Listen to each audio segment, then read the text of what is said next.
It's great to be here. Really happy to share a little bit more about what we're doing at Mantra and Sum of Finance and how we see the next phase of DeFi being institutional adoption.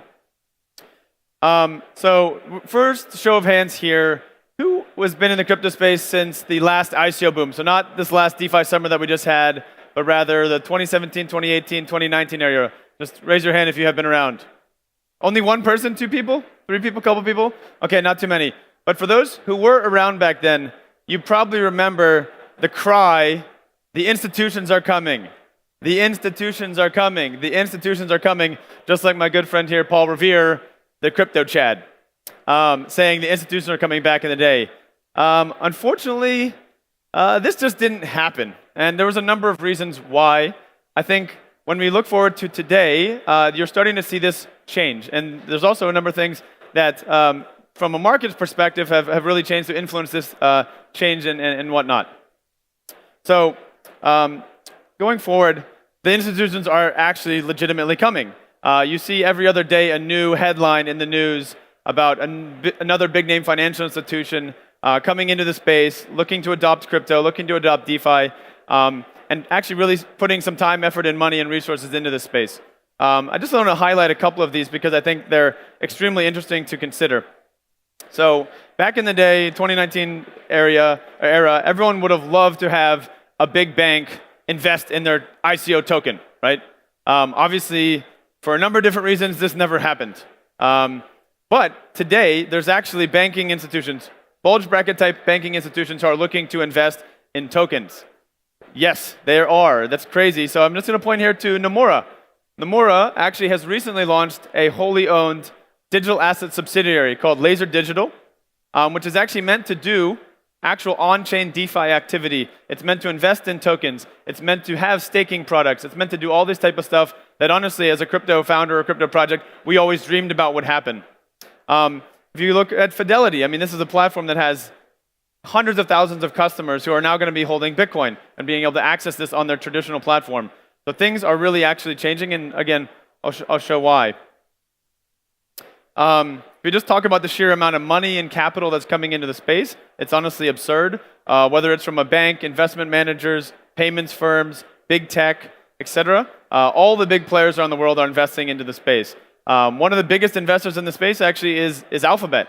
I believe they're probably the top in terms of capital deployed into crypto and blockchain projects. I believe it's well over $1 billion off of Alphabet's balance sheet that's been invested into this industry. So this is only going to continue to change, continue to increase, and it's honestly going to be very excited to see what the next step is going to look like, particularly as they start being able to actually participate in on-chain DeFi activities. So I guess maybe taking a step back, why, when the crypto chads back in 2019 were asking and saying, the institutions are coming, why didn't they? I think there's a couple reasons why. Back then, the technological limitations were pretty significant. If you looked at all the different projects that were launching back in 2019 era, 2017, 2018 era, everyone was launching on Ethereum. There was no Cosmos ecosystem. There was no Solana. There's no other layer 1 options or layer 2 options for people to even build upon. And honestly, there was a lack of scalable and other type of infrastructure options available for projects to actually utilize. If you look at, even back into the summer of 2020, so what do we call the DeFi summer, right? When you had all the food projects raising money, going crazy and pumping, and rug pulls were rampant and all this kind of thing, which is another impediment, but I'll get there later. Everything was launching on Ethereum to the point where it actually became so impossible and not even financially possible to use that you had to have other scalable options. Then came BNB chain, then came Polygon, and other ETH killers, so to speak. But also there was a significant lack of regulatory clarity. Just like this guy's saying, can't be regulated if there are no regulations, right? Smart. But now there have been, whether it's in Singapore, whether it's in Hong Kong where I'm based, or in the US where we're offering and creating regulated financial products. Regulation is coming, it is here, and it's here to stay. And back then, additionally, products didn't have market fit. So there wasn't the available either custodians or other type of financial hedging products that some of our other speakers have talked about that are actually allowing institutional players to actually participate because they just weren't comfortable with the technology as it is. So I mentioned a little bit of these. Now they have working L1 and L2 solutions. There's a number of different chains who are here presenting today and representing at this conference. all these different DeFi applications, which I'm sure many of you use, were not around back then.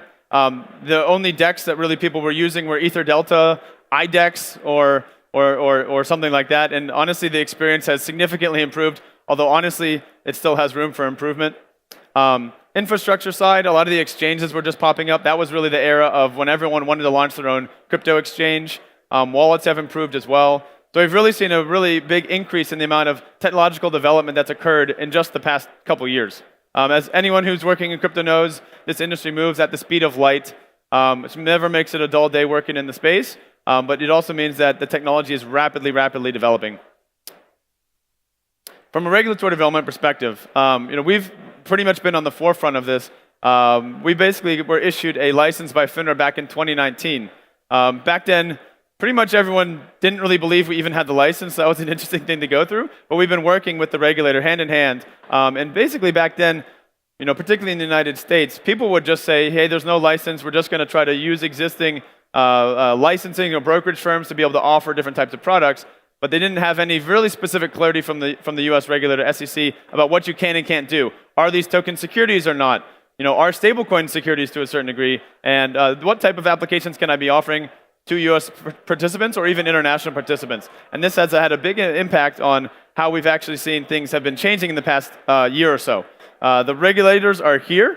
I was actually at a conference last year, exactly a year ago almost, where we were at Mainnet in New York, and it was the infamous situation where Do Kwon got subpoenaed by the SEC at the conference, on the conference floor. That was pretty much I knew the regulators were there, but that was like a, oh shit, the regulators are here moment, because they're going to be subpoenaing you at the conference for doing unlicensed regulated activities.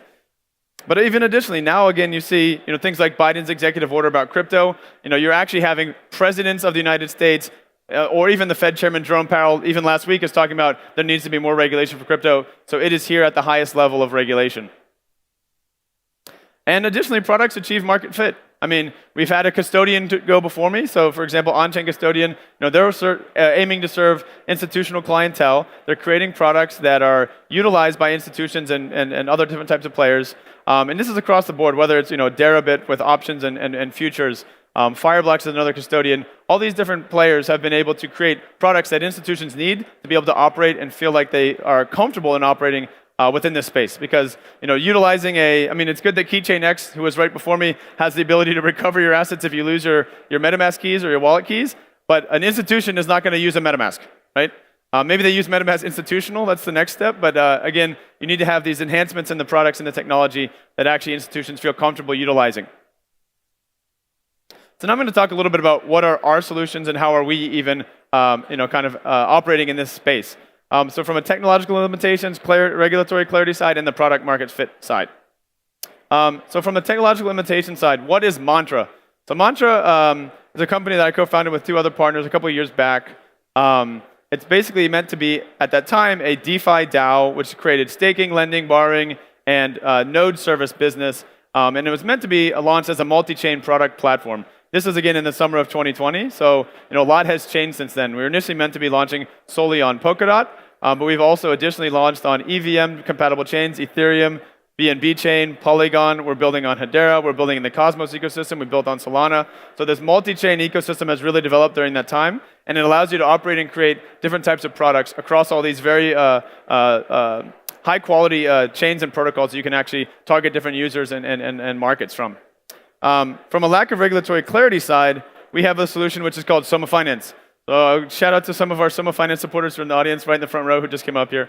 Soma Finance is essentially a joint venture between Mantra and a US broker-dealer out of the United States called Tritorian Capital. So essentially, Mantra is the tech builder, the tech provider that's creating compliant DeFi products servicing the US market. And Tritorian Capital is the regulated broker-dealer entity that has very special licensing in the United States. So what does that all mean? Let me unpack that a little bit.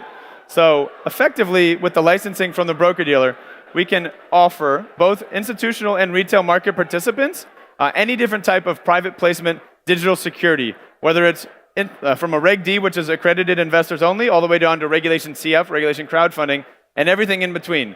What this allows us to do is essentially create compliant DeFi products that you can offer to retail users and you can create it in a way that you're going to be able to avoid any sort of compliance issues, and you can actually kind of sleep well at night if you're going to be issuing tokens, selling them directly to U.S. retail customers. We're building a launchpad. We have a DEX where you can actually tokenize equities, publicly traded equities, trade them in a DeFi environment. Again, they're all one-to-one redeemable and backed. So for example, if you have a Tesla share, shout out to Elon. So if you have a Tesla share that you want to tokenize, you can bring it to us. We hold it in an omnibus brokerage account in custody with someone like a Merrill Lynch or Morgan Stanley or Goldman Sachs. That would be one-to-one tokenized on our platform. Those assets could then be staked, they could be yield farmed, they could be leverage traded, they could do all these different things that you're used to in a DeFi environment. But for example, if Tesla pays a dividend, you would be entitled to that dividend. You would be entitled to those voting rights. So you don't actually give up the real-world benefits of those underlying assets, but you maintain all the flexibility and the functionality of bringing it into a tokenized world. And then finally on the Mantra side, because it's the other part of the business, we have a couple different core products, whether it's staking in our nodes business, Mantra Chain, which is actually a Cosmos L1 we're going to be launching in the beginning of next year. It's going to be a permissionless infrastructure that supports permissioned applications such like Soma Finance, and the like. Mantra Finance is the Soma Finance sister, which is done internationally. We're going to be getting licensed in Dubai from Varo, so we're going to get our provisional license in the next week or so. I'm actually flying out there on Sunday to go visit with them as well. And then, of course, we have the DAO, which is what we launched with several years back. So I don't really want to talk too much more about what we do. We have a booth over in the main hall. If you want to find out more information, go check us out over there, or you can scan any of these QR codes for any of these specific products that you're interested in. I think that's all my time for today, so thank you so much for your time and attention, and hope to talk to you guys at the booth later on.